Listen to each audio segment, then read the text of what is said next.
이제 오늘 우리에게 주신 하나님 말씀 함께 나누겠습니다. 오늘은 창세기 18장 1절부터 15절까지 말씀을 함께 나누겠습니다. 창세기 18장 1절부터 15절까지 말씀 교독해서 봅니다. 여호와께서 마므레 상수리 나무들이 있는 곳에서 아브라함에게 나타나시니라. 날이 뜨거울 때 그가 장막문에 앉아 있다가 눈을 감지 사람 셋이 맞은편에 서 있는지라. 그가 그들을 보자 곧 장막문에서 하느니라. 양쪽으로 몸을 향해 주라. 이르되 내 주여, 내가 주께 은혜를 입었사오면 원하건대 종을 떠나 지나가지 마시옵고 을 조금 가져오게 하사 당신들의 발을 씻으시고 나무 안에서 씻소서. 내가 떡을 조금 가져오리니 당신들의 마음을 상쾌하게 하신 후에 지나가소서. 당신들이 종에게 오셨음이니이다. 그들이 이르되 내 말대로 그리하라. 아브라함이 그들이 장막으로 가서 사라에게 이르되 속히 고운 가루 세 스가를 가져다가 반죽하여 떡을 만들라 하고. 아브라함이 또 가축대 있는 곳으로 달려가서 기름지고 좋은 송아지를 잡아 하인에게 주니 그가 급히 요리한지라. 아브라함이 엉긴 젖과 우유와 하인이 요리한 송아지를 가져다가 그 앞에 차려놓고 나무 아래에 모셔 성에 그들이 먹으리라. 그들이 아브라함에게 이르되 내 아내 사라가 어디 있느냐? 대답하되 장막에 있나이다. 그가 이르시되 내년 이맘때 내가 반드시 내게로 돌아오리니 그 안에 사라에게 아들이 있으리라 하시니 사라가 그들이 장막문에서 들었더라. 아브라함과 사라는 나이가 많아 늙었고 사라에게는 여성의 생리가 끊어졌는지라. 사라가 속으로 이르되 내가 웃어야였고 내 주인도 늙었으니 내게는 무슨 즐거움이 있으리요. 여호와께서 아브라함에게 이르시되 사라가 왜 웃으며 이르기를 내가 늙었거늘 어떻게 아들을 낳으리요 하느냐. 여호와께서는 하지 못한 일이 있겠느냐. 기한이 이를 때에 내가 내게로 돌아오리니 사라에게 아들이 있으리라. 함께 읽습니다. 사라가 두려워서 부인하여 이르되 내가 웃지 아니하였나이다. 이르시되 아니라 내가 웃었느니라. 아멘. 오늘은 뛰어다니는 아브라함, 앉아있는 사라라는 제목으로 하나님 말씀 나누겠습니다. 먼저 우리 창세기 전체 구조를 다시 한번 살펴보고 오늘 본문 이야기를 나눌게요. 창세기는 크게 두 부분으로 나누어집니다. 네 가지 큰 사건과 네 명의 중요한 인물이 등장하지요. 4대 사건 뭐가 있나요? 창조, 타락, 홍수, 바벨탑 사건이 나옵니다. 네 명의 족장은 누구죠? 아브라함, 이삭, 야곱, 요셉입니다. 그 네 가지 큰 사건에 대한 이야기가 1장부터 11장까지 나오고 네 명의 족장들의 이야기가 12장부터 마지막 50장까지 나옵니다. 그 중에서 아브라함 이야기는 12장부터 25장까지 나옵니다. 12장에는 아브라함이 소명받은 이야기가 나오고 25장에는 아브라함이 죽는 이야기가 나옵니다. 그런데 그 중에서도 12장과 13장과 14장은 조카인 롯과 관련된 문제예요. 먼저 12장에서 하나님이 아브라함에게 너의 본토 친척 아비집을 떠나서 내가 지시할 땅으로 가라 말씀하는데 그때 조카 롯이 함께 따라옵니다. 그리고 13장에서 재산이 많아지게 되고 둘 사이에 갈등이 생깁니다. 그래서 아브라함과 롯이 갈라지게 되지요. 롯이 어디로 갔죠? 소돔 고모라 그 땅으로 갑니다. 그리고 14장에는 소돔 땅에 전쟁이 벌어져서 그 전쟁 포로로 롯이 끌려갔을 때 아브라함이 집에서 훈련된 사람 318명을 데리고 가서 롯을 구출해 준 이야기가 나옵니다. 그게 12장, 13장, 14장에 나와요. 두 번째 부분인 15장, 16장, 17장에는 뭐가 나오느냐 하면 아브라함과 하나님이 언약을 맺는 이야기가 나옵니다. 15장은 횃불 언약이라고 해서 하나님이 쪼갠 고기 사이로 횃불로 지나가는 그 언약의 내용이 나오고 16장에는 언약이 깨지는 이야기가 나옵니다. 아브라함이 하나님의 때를 기다리지 못해서 몸종 하갈을 통해 이스마엘을 낳아요. 그래서 하나님과 아브라함 사이에 맺은 언약이 파기되고 맙니다. 자, 그런데 하나님이 17장에서 다시 언약을 맺으십니다. 이 언약을 뭐라고 부르느냐 하면 할례 언약이라고 불러요. 이어지는 18장, 19장, 20장은 죄에 대한 심판 이야기입니다. 여러분이 잘 아는 소돔과 고모라의 유황불 떨어지는 이야기가 18장, 19장, 20장에 나옵니다. 먼저 18장에서 하나님과 천사들이 아브라함의 집을 방문합니다. 그게 두 가지 목적입니다. 하나는 약속의 아들 이삭이 태어날 것을 다시 한번 확인시켜 주는 것이고, 또 하나는 소돔 고모라가 멸망당하게 될 것을 아브라함에게 미리 알려주기 위해서입니다. 그때 이제 아브라함의 중보기도가 나오죠. 의인 50명이 있으면, 45인이 있으면, 10명이 있으면 어찌하겠습니까? 그 기도하는 내용이 18장 후반부에 나옵니다. 19장에는 그곳에 의인 10명이 없어서 소돔 고모라가 유황불로 심판당하는 이야기가 나오고요. 마지막 20장에는 소돔이 멸망당할 때 아브라함의 마음속에 약간 두려움이 생겼던 것 같아요. 그래서 그들이 머물던 그 땅을 떠나서 그랄 지역으로 피신한 이야기가 나옵니다. 거기서 아내를 누이라고 한 번 더 속이게 되고 또다시 망신당하는 이야기가 20장에 등장합니다. 그리고 마지막 부분인 21장부터 25장까지는 이삭과 관계된 이야기입니다. 21장에 약속의 아들 이삭이 태어나고요. 22장에 그 아들을 모리아산에 데리고 가서 번제로 드리는 이야기가 나옵니다.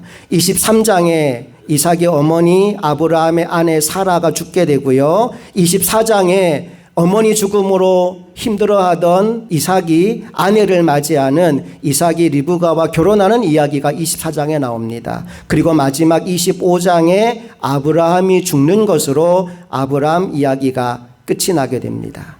이제 이번 주와 다음 주 2주 동안은 이 18장의 내용, 하나님과 천사들이 아브라함의 집을 방문한 이야기를 함께 나누려고 합니다. 먼저 우리 17장 내용을 다시 한번 잠깐만 복귀해 보자면, 아브라함의 나이가 99세 되었을 때 하나님이 아브라함을 찾아오십니다. 그리고 이제 내가 너와 했던 약속을 이룰 때가 되었다라고 말씀하십니다. 그런데 정작 아브라함의 생각에는 이제 너무 늦었다라는 생각이 듭니다. 그래서 자식 안 주셔도 되니까 이스마일이나 잘 되게 해주십시오라고 얘기하죠. 그때 하나님께서 이스마엘은 내가 알아서 잘 되게 할 텐데 나의 약속은 사라와 너 사이에 태어날 아이와 관계된 것이라고 분명하게 말씀하십니다. 그리고 네가 나의 이 약속을 믿는다면 두 가지를 하라고 말씀하십니다. 첫째 뭐 하라고 하셨어요? 이름을 바꾸라고 하셨습니다. 아브람에서 아브라함으로, 사레에서 사라로 이름을 바꾸라고 말씀하셔요. 둘째 뭐 받으라고 하셨죠? 할례를 받으라고 하셨습니다. 모든 남자들은 생식기의 표피를 베어서 그것으로 나의 백성이 된 증거를 삼으라 말씀하셨습니다. 아브라함이 어떻게 했나요? 두 가지를 다 했습니다. 하나님의 말씀에 아멘 순종했습니다. 오늘 본문 말씀은 그 후에 일어난 이야기를 우리에게 들려줍니다. 먼저 18장 1절 말씀을 다시 한번 다 같이 읽겠습니다. 시작. 여호와께서 마므레에 상수리 나무들이 있는 곳에서 아브라함에게 나타나시니라. 날이 뜨거울 때 그가 장막문에 앉아 있다가. 하나님이 아브라함을 방문하시는데 사실 하나님은 영이시라 형상이 없으십니다. 그런데 사람의 모습으로 변장을 하고 아브라함을 찾아가신 거예요. 자, 근데 그 시간이 언제냐? 날이 선선할 때가 아니고요. 아주 뜨거운 시간. 다시 말해서 웬만하면 움직이기 싫은 시간에 그 집을 찾아가셨다는 거예요. 자, 2절 말씀 봅시다. 시작. 눈을 들어 본즉 사람 셋이 맞은편에 서 있는지라.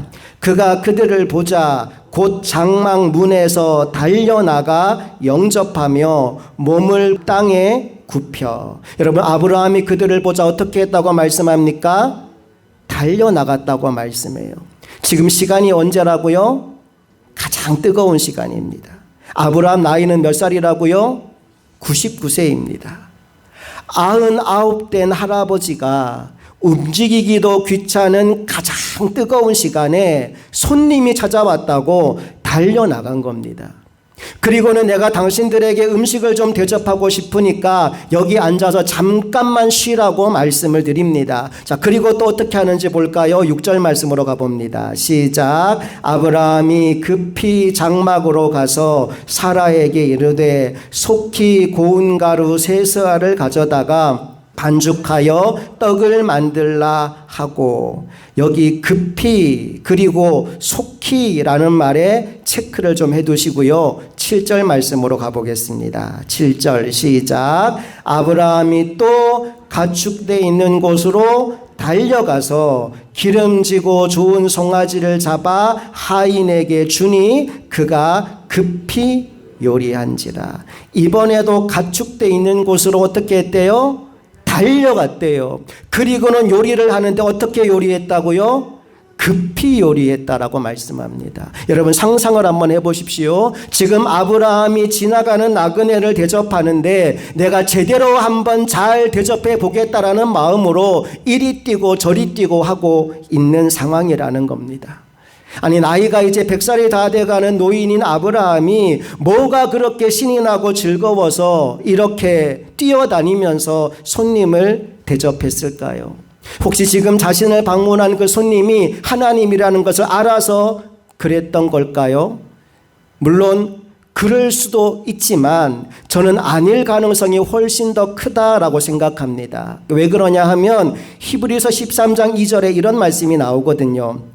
다 같이 스크린 보면서 읽어볼까요? 시작. 손님 대접하기를 잊지 말라. 이로써 부지 중에 천사들을 대접한 이들이 있었느니라. 이거 누구 얘기하는 것 같아요? 아브라함 얘기하는 겁니다. 아브라함이 천사들을 대접했는데 중요한 표현이 하나 나오죠. 부지 중에 천사들을 대접했다라고 나옵니다. 그러니까 그 방문객들이 하나님과 천사들임을 알아서 극진히 대접했다라기보다는 그냥 누군가가 지나가는데 내 마음의 기쁨과 즐거움이 한도 초과량이어서 이렇게 뛰어다니면서 대접을 하게 되었다라고 보는 게 맞습니다. 자, 그런데요, 오늘 말씀을 보면서 너무 재미있는 것이 아브라함과 전혀 대조적인 모습의 또 한 사람이 등장한다는 겁니다. 누굴까요? 바로 아브라함의 아내인 사라입니다. 사라는요, 굉장히 무기력한 모습으로 나옵니다. 대접을 다 받고 나서 하나님이 아브라함에게 물어봅니다. 내 아내 사라가 어디 있느냐고요. 아마 아브라함은요, 이 질문을 받자마자 굉장히 놀랐을 겁니다. 왜냐하면 전혀 알지도 못하는 나그네가 어떻게 자기 아내 이름을 아느냐 이 말이지요. 그것도 하나님께서 얼마 전에 사례를 사라라고 해라 이름을 바꾸어 주셨는데 그 바뀐 이름을 알고 있다는 겁니다. 아마도 그 순간 아브라함이 깨달았을 거예요. 아, 이분이 하나님이시구나. 하나님과 천사들이 온 거구나 깨달았을 겁니다. 그래서 지금 있는 그대로 사라가 지금 장막에 있습니다 라고 대답하지요. 그러자 하나님께서 아브라함에게 사라에 대한 예언을 하시는데 10절 말씀 다 같이 읽어봅니다. 시작. 그가 이르시되 내년 이맘때 내가 반드시 내게로 돌아오리니 내 아내 사라에게 아들이 있으리라 하시니 사라가 그 뒤 장막 문에서 들었더라. 사실 이 예언은요, 창세기 17장에서 이미 했던 예언입니다. 그리고 아브라함은 그걸 믿었습니다. 그래서 이름 바꾸고 할례 받은 겁니다. 그리고 이걸 믿으니까 지금 신이 나서 날아다니고 있는 중이에요. 반면에 사라는 남편을 통해서 그 말을 들었지만 도저히 믿을 수가 없었습니다. 나도 남편도 나이가 이렇게 많고 나는 게다가 생리도 다 끊어졌는데 어떻게 아기를 가질 수 있겠느냐, 이건 말도 안 돼 라는 생각을 하고 있었단 말입니다. 그래서 사라가 어떻게 했을까요? 12절 말씀 읽어볼게요. 시작. 사라가 속으로 웃고 이르되 내가 노쇠하였고 내 주인도 늙었으니 내게 무슨 즐거움이 있으리요. 여러분, 여기서 우리는 하나님이 왜 굳이 사람의 모습으로 아브라함의 집을 방문할 수밖에 없었는지 그 이유를 깨닫게 됩니다. 그것은 아브라함의 믿음만으로는 약속의 아들을 얻을 수가 없기 때문입니다. 누구도 믿어야 돼요? 아내인 사라도 믿어야 됩니다. 그래야 두 사람의 관계 속에서 이삭이 태어날 수 있으니까요. 아브라함이 아무리 얘기해줘도 사라가 안 믿으니까 하나님이 직접 그 집을 찾아오신 거예요. 여러분, 하나님이 언제 기뻐하실까요? 성경을 보니까 우리의 믿음을 볼 때 크게 기뻐하신다고 나와 있어요. 마태복음 8장에 보면 중풍병에 걸린 하인을 고치기 위해 이방인 백부장이 예수님을 찾아오는 이야기가 나옵니다.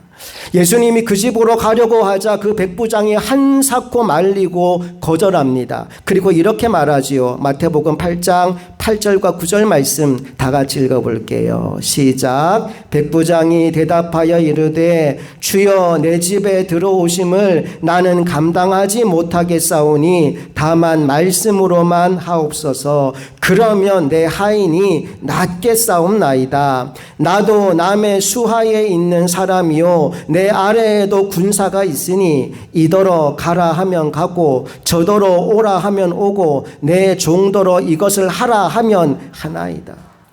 예수님 굳이 우리 집까지 오실 필요 없어요. 말씀 한마디면 나을 줄로 내가 믿습니다. 이방인 백부장이 이런 말을 하는데 예수님이 얼마나 기뻤는지 몰라요. 10절 예수님 이렇게 말씀하십니다. 시작. 예수께서 들으시고 놀랍게 여겨 따르는 자들에게 이르시되 내가 진실로 너희에게 이르노니 이스라엘 중 아무에게서도 이러한 믿음을 보지 못하였노라. 예, 우리 주님이 믿음을 볼 때 너무나 기뻐하시더라고요. 반대로 언제 근심하실까요? 우리의 믿음 없음을 볼 때 주님이 근심하십니다. 누가복음 8장에 보면 예수님과 제자들이 배를 타고 가다가 풍랑을 만나는 장면이 나옵니다. 그때 예수님은 주무시고 계셨는데 제자들이 아무리 노력해도 배를 살리지 못하는 상황이 되자 절망합니다. 그리고 두려워하며 예수님을 깨웁니다. 뭐든 좀 해보시라고요. 그때 예수님이 눈을 뜨고 일어나시자마자 제자들을 향하여 하신 말씀이 있습니다. 누가복음 8장 25절 말씀 다 같이 읽어봅니다. 제자들에게 이르시되 너희 믿음이 어디 있느냐 하시니 그들이 두려워하고 놀랍게 여겨 서로 말하되 그가 누구이기에 바람과 물을 명함에 순종하는가 하더라. 너희 믿음이 어디 있느냐. 오늘 아브라함이 이리 뛰고 저리 뛰는 이유가 뭘까요? 하나님의 말씀을 믿었기 때문입니다. 반면 사라가 장막에 주저앉아 있었던 이유는 뭘까요? 하나님의 말씀을 믿지 못했기 때문입니다. 믿음의 차이가 삶의 태도를 결정하더라는 거예요.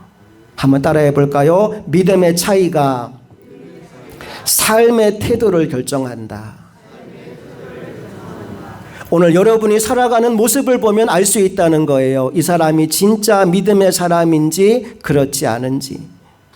아무리 힘들고 어려운 문제를 만난 사람이라 하더라도 크신 하나님을 믿는 사람은 담대합니다. 두려워하지 않습니다. 염려하지 않습니다. 하나님을 의지하고 하나님을 신뢰함으로 묵묵히 믿음의 걸음을 걸어가요. 그런데 겉으로 볼 때 굉장히 믿음 좋은 사람처럼 보였는데 위기의 순간에 절망하고 두려워하고 주저앉아 어쩔 줄 모른다면 그 사람은 겉으로는 믿음의 사람인 척했지만 실제로는 믿음이 없는 사람이었던 거죠.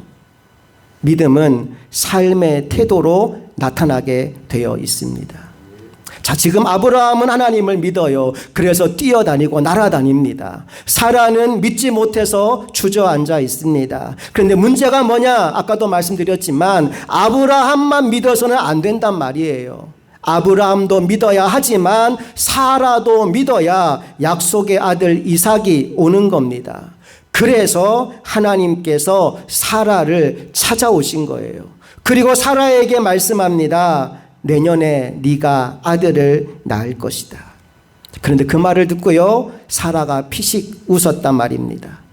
13절을 보니까 하나님께서 그것을 또 지적하십니다. 13절 다 같이 읽어봅니다. 여호와께서 아브라함에게 이르시되 사라가 왜 웃으며 이르기를 내가 늙었거늘 어떻게 아들을 낳으리요 하느냐. 여러분 기억하십시오. 하나님의 사전에는 어떻게가 없습니다.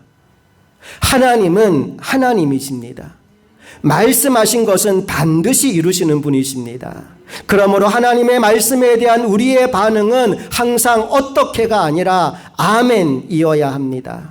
할 수 있거든이 무슨 말이냐? 믿는 자에게는 능치 못할 일이 없느니라. 믿음으로 하나님의 영광을 보는 저와 여러분 모두가 될 수 있기를 간절히 소망합니다. 하나님의 말씀이 계속 이어집니다. 14절 읽어볼게요. 시작. 여호와께 능하지 못한 일이 있겠느냐? 기한이 이를 때 내가 내게로 돌아오리니 사라에게 아들이 있으리라. 아멘. 그때서야 사라도 깨달아요. 아, 이분이 하나님이시구나. 그래서 너무 두려운 나머지 거짓말을 합니다.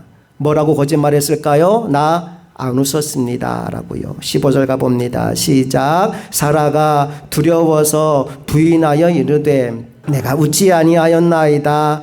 이르시되 아니라 내가 웃었느니라. 부인한다고 그게 됩니까? 하나님 앞에서 발뺌을 해봐야 아무 소용이 없어요. 하나님이 말씀하십니다. 아니야, 너 웃었어. 그런데 더 이상은 책망하지 않으십니다. 왜 그럴까요? 하나님의 의도는 사라의 마음을 테스트해 보려고 하는 것이 아니라 도무지 사람으로서는 믿을 수 없는 일이지만 너 믿으라고, 너도 아멘 하라고 권하러 오셨기 때문입니다. 이제라도 믿으라. 주님의 마음은 바로 이거죠. 자, 사라에게 믿음이 생겼을까요? 예, 물론입니다. 우리 그 답을 히브리서 11장에서 찾아보겠습니다. 히브리서 11장 11절 말씀 다 같이 읽겠습니다. 시작. 믿음으로 사라 자신도 나이가 많아 단산하였으나 잉태할 수 있는 힘을 얻었으니 이는 약속하신 이를 미쁘신 줄 알았습니다. 믿음의 계보 속에 사라의 이름이 등장합니다. 사라가 나이가 많아 단산하였대요. 아이를 낳을 수 있는 능력이 끝났대요. 그럼에도 불구하고 하나님을 믿었어요. 그 결과 잉태할 수 있는 힘을 얻었대요. 이는 약속하신 이를, 약속하신 하나님을 미쁘신 줄을 알았습니다. 하나님을 믿었더니 자식을 가질 수 없는 사라가 자식을 낳게 되었다 말씀하고 있어요. 굉장히 놀라운 일입니다. 100살 된 아브라함이 믿는 것도 놀라운 거지만 90살 된 사라가 믿는 것도 놀라운 일입니다. 하나님께서 오늘 우리에게 말씀하려고 하는 것이 무엇입니까? 하나님의 역사에는 뭐가 선행되어야 된다? 믿음이 선행되어야 한다는 것을 우리에게 가르치는 겁니다. 믿지 못하면 약속의 아들 이삭은 올 수 없습니다. 믿음이 선행되어야 하나님의 역사가 시작될 수 있습니다. 오늘 하나님이 우리에게도 동일한 일을 하고 싶어 합니다. 우리 안에 작아진 믿음, 우리 안에 약해진 믿음, 우리 안에 흔들리는 믿음을 하나님은 오늘 이 아브라함의 이야기를 통해서 회복시켜주고 강하게 만들어주고 굳세게 만들어주기를 원하고 계십니다. 오늘 여러분의 믿음의 상태를 점검해 보는 시간 가지시기를 축복합니다. 저와 여러분이 조심하고 경계해야 되는 것 한 가지가 영적으로 무기력해지는 거예요. 우리는 생각하기를 언제나 하나님을 믿고 있다고 생각해요. 그런데 실제로 살아가는 삶의 모습을 보면 하나님을 전혀 안 믿는 사람처럼 살 때가 너무나 많습니다. 마치 본문에 등장하는 사라처럼 되어버리는 거예요. 기쁠 일도 없고 의욕도 없고 열심도 없고 나도 모르게 내 믿음이 다 무너져 있는 겁니다. 나는 예수 믿고 나서 지금까지 쭉 하나님 잘 믿고 살아왔는 줄로 알았는데 돌아보니 그렇지 않은 시간이 너무나 많은 겁니다. 여러분, 어떤 순간에는 내가 정말 하나님을 믿고 내 마음이 뜨겁고 열정이 대단한 때도 분명히 있었지만 어느 순간에는 너무나도 낙심이 되고 무기력에 빠지고 기쁠 일이 하나도 없는 것처럼 느껴지는 순간도 있었을 겁니다. 우리의 믿음이 그렇게 자꾸만 요동을 치고 있는 거예요. 지금까지 여러분 인생 가운데 신앙의 기복이 너무나 큰 시간을 보낸 분들이 계신다면 이제 이 말씀을 통하여 우리의 믿음이 새로워지기를 원합니다. 흔들리지 않는 믿음, 낭망하지 않는 믿음으로 살아가게 되기를 간절히 소망합니다. 오늘은 절기상 성령 강림 주일입니다. 이제 다 함께 일어나서 찬양을 할 텐데 주님의 영으로 내 안이 가득 채워져서 흔들리지 않는 믿음, 낭망하지 않는 믿음으로 살아가는 저와 여러분 모두가 되기를 원합니다. 이 찬양 함께 불렀으면 좋겠습니다. 지금 이곳에 임하소서, 성령의 불로 가득 채우소서, 갈급한 내 맘에 찾아오셔서 주의 성령으로 채워주셔서 후렴, 이렇게 후렴이 이어집니다. 흔들리지 않는 믿음 주소서, 낭망하지 않는 믿음을 자백하는 마음 내게 주소서, 내 안에 주님 채워주소서, 성령의 은혜와 능력이 내 안에 가득 채워짐으로 말미암아 흔들리지 않는 믿음, 낭망하지 않는 믿음으로 남은 평생을 살아가는 저와 여러분 모두가 되기를 간절히 소망합니다.